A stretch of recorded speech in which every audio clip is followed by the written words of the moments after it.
পেশ করা হয়েছে রাজ্য বাজেট 2024। এই 2024 রাজ্য বাজেটে কিন্তু রয়েছে একাধিক চমক। সেক্ষেত্রে সাধারণ মানুষদের জন্য যেমন রয়েছে নানাবিধ প্রকল্প, সেই সঙ্গে মহিলাদের জন্য কিন্তু রয়েছে দারুণ সুখবর। হ্যাঁ বন্ধুরা, মাসিক তারা যে ভাতাটি পাচ্ছিলেন 500 টাকা করে, সেটাকে বাড়িয়ে 1000 টাকা করে দেওয়া হয়েছে। এছাড়া তফশিলি জাতি এবং উপজাতিরা যারা 1000 টাকা করে পাচ্ছিলেন, তাদের ভাতাও বাড়ানো হয়েছে। এছাড়া রাজ্য সরকারি কর্মচারীদের জন্য কিন্তু সুখবর রয়েছে। তো সব মিলিয়ে আমরা বাজেটে কি পেলাম, কোন কোন জিনিসের দাম বাড়লো বা কোন কোন জিনিসের দাম কমলো, সরকারি কর্মচারী হিসেবে বা কী পেলেন, সমস্ত কিছুই জানাবো। সেই জন্য ভিডিওটিকে সম্পূর্ণ মনোযোগ সহকারে দেখতে থাকুন। তো তার জন্য আমরা চলে এলাম একটি ভালো ওয়েবসাইটে, যেটার নাম হচ্ছে bongonews24.in। তো সেখানে আমরা এখানে দেখব রাজ্য বাজেট 2024, 15টি বড় ঘোষণা। তো এক্ষেত্রে প্রথম যে ঘোষণাটি করেছেন মুখ্যমন্ত্রী মমতা ব্যানার্জি, সেটা হচ্ছে রাজ্যের মহিলাদের জন্য। হ্যাঁ বন্ধুরা, আপনি যদি মহিলা হয়ে থাকেন তাহলে আপনাদের জন্য কিন্তু দারুণ সুখবর। বাজেটের আগেই মনে করা হচ্ছিল যে মহিলাদের জন্য যে লক্ষ্মীর ভাণ্ডারের ভাতা রয়েছে তার পরিমাণ বাড়ানো হবে। তো ঠিক সেমনটাই হলো। লক্ষ্মীর ভাণ্ডারের মাসিক বরাদ্দ বাড়িয়েছে রাজ্য সরকার। মাসিক 500 টাকার বদলে এবার থেকে মিলবে 1000 টাকা, এবং তফশিলি জাতি, উপজাতি এবং অনগ্রসর শ্রেণীর মহিলাদের জন্য বরাদ্দ বেড়ে হয়েছে 1200 টাকা। অর্থাৎ আপনারা যারা 1000 টাকা পেতেন তারা 1200 টাকা পাবেন। এর ফলে সরকারের মাসিক খরচ বাড়ল 12,000 কোটি টাকা। মৎস্যজীবীদের জন্য নতুন প্রকল্প চালু করেছে রাজ্য সরকার, যার নাম হচ্ছে সমুদ্র সাথী। বেকারদের জন্য নতুন একটি প্রকল্প কর্মশ্রী চালু করেছে রাজ্য সরকার। বড় ঘোষণা করেছেন অর্থমন্ত্রী। এই প্রকল্প নিয়েও কিন্তু আমরা বিস্তারিত ভিডিও দেব। 100 দিনের শ্রমিকের বকেয়া মেটাতে রাজ্য বাজেটে 3,700 কোটি টাকা বরাদ্দ করেছেন মুখ্যমন্ত্রী। জব কার্ড রয়েছে, এই রকম শ্রমিকরা এই টাকা পাবেন। মে মাসে রাজ্য সরকারি কর্মীদের ডিএ বা মহার্ঘ ভাতা আরও 4% বাড়ানো হয়েছে। আপনারা সবাই জানেন যে জানুয়ারি মাসের 1 তারিখ থেকে রাজ্য সরকারি কর্মচারীদের 4% মহার্ঘ ভাতা বাড়ানো হয়েছিল। তারপরে আবার ফেব্রুয়ারি মাসেই, অর্থাৎ তার 2 মাস পরে আবার 4% মহার্ঘ ভাতা বাড়ানো হলো। অর্থাৎ টোটাল এই অর্থবর্ষেই, অর্থাৎ এই বছরে 2024-এ মোট 8% ডিএ পাচ্ছেন। ইতিমধ্যে তা কার্যকর হয়ে গেছিলো, এবং এই যে নতুন ডিএটি বাড়বে সেটা কার্যকর হবে মে মাস থেকে। এর ফলে কেন্দ্রের সঙ্গে ফারাক কমে দাঁড়িয়েছে 32%। সিভিক ভলান্টিয়ার্স, ভিলেজ পুলিশ এবং গ্রিন পুলিশদের ভাতা বেড়েছে আরও 1000 টাকা। সিভিক পুলিশ, গ্রিন পুলিশ যারা চুক্তিভিত্তিক কর্মী, তাদের এককালীন অবসরকালীন সুবিধা 3 লক্ষ টাকা থেকে বাড়িয়ে, অর্থাৎ তারা যে এককালীন অবসরকালীন যে সুবিধা পেতেন সেটা আগে ছিল 3 লক্ষ টাকা, সেখান থেকে বাড়িয়ে 5 লক্ষ টাকা করা হয়েছে।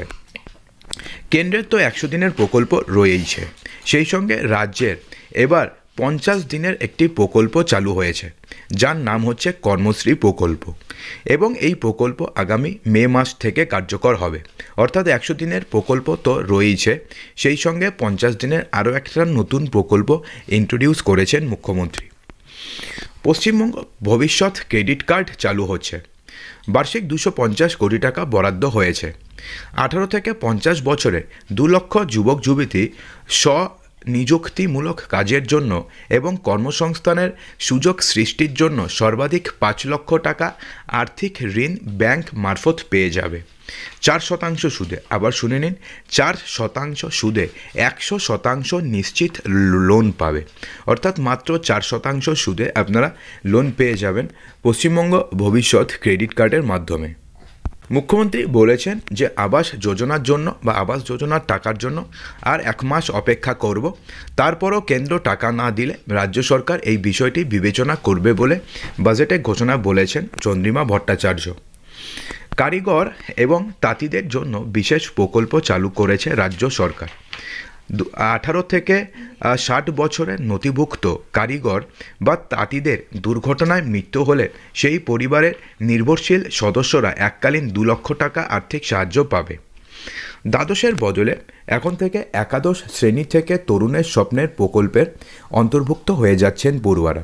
অর্থাৎ এতদিন পর্যন্ত শুধুমাত্র দ্বাদশ শ্রেণীর পাশ করার পরে তরুণের স্বপ্ন প্রকল্পে অন্তর্ভুক্ত হতেন, কিন্তু এবার থেকে একাদশ শ্রেণী পাশ করার পরেই তরুণের স্বপ্নের প্রকল্পের অন্তর্ভুক্ত হয়ে যাবেন পড়ুয়ারা। অর্থাৎ মাধ্যমিকের পরে হাতে ট্যাবলেট পাবে সরকারি স্কুলের পড়ুয়ারা। মাসিক ভাতা বাড়ল মিড ডে মিল প্রকল্পের কুক কাম হেল্পারদেরও। তারা এতদিন যাবৎ বছরে 10 মাস 1000 টাকা করে পেতেন, এবার থেকে প্রতি মাসে অতিরিক্ত 500 টাকা করে, অর্থাৎ 10 মাস প্রতি মাসে 1500 টাকা করে দেবে রাজ্য সরকার। যে সমস্ত পরিযায়ী শ্রমিক কর্মসাথী পরিযায়ী শ্রমিক পোর্টালে অন্তর্ভুক্ত করেছেন, অর্থাৎ যেই পরিযায়ী শ্রমিকরা কর্মসাথী পরিযায়ী শ্রমিক এই পোর্টালে নাম নথিভুক্ত করেছে, তাদের স্বাস্থ্যসাথী প্রকল্পের আওতায় আনা হবে। এই খাতে 150 কোটি টাকা বরাদ্দ করা হয়েছে। এর ফলে উপকৃত হবে 28 লক্ষের বেশি পরিযায়ী শ্রমিক। দক্ষিণ 24 পরগনার মুড়িগঙ্গা নদীর উপরে 1200 কোটি টাকা ব্যয়ে গঙ্গাসাগর সেতু নির্মাণের সিদ্ধান্ত নেওয়া হয়েছে। এর জন্য এই বাজেটে 200 কোটি টাকা বরাদ্দ করা হয়েছে। আগামী 3 বছরে এই সেতু নির্মাণ কাজ সম্পূর্ণ করে ফেলবে রাজ্য সরকার, এমনটাই বাজেটে ঘোষণা করেছেন অর্থমন্ত্রী চন্দ্রিমা ভট্টাচার্য।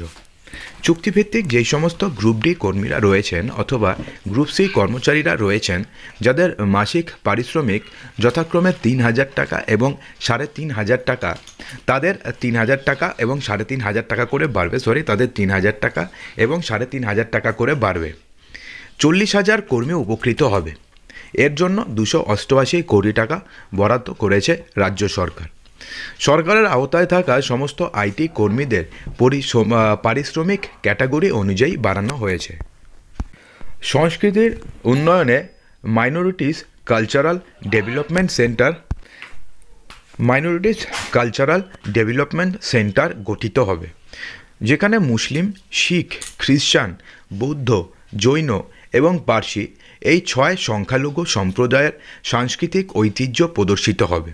ফলে এই সমস্ত সম্প্রদায়ের প্রশিক্ষণ এবং কর্মসংস্থানের সুযোগ তৈরি হবে এবং এই খাতে বরাদ্দ করা হয়েছে 20 কোটি টাকা। তো বন্ধুরা, এই তো গেল এক নজরে বাজেটে এবার যা ঘোষণা করা হয়েছে সেই সব ঘোষণা নিয়ে যাবতীয় ডিটেলস। তো এরপরে আমরা কিন্তু প্রত্যেকটি প্রকল্প নিয়ে আলাদা আলাদা করে ভিডিও করব। তো সেই ভিডিও আপনারা কতটা জলদি চান অবশ্যই কমেন্ট বক্সে জানাতে একদমই ভুলবেন না। আর যদি ভিডিওটি ভালো লাগে তো লাইক করবেন, বন্ধুদের মাঝে প্রচুর শেয়ার করবেন এবং চ্যানেলটিকে সাবস্ক্রাইব অবশ্যই করবেন।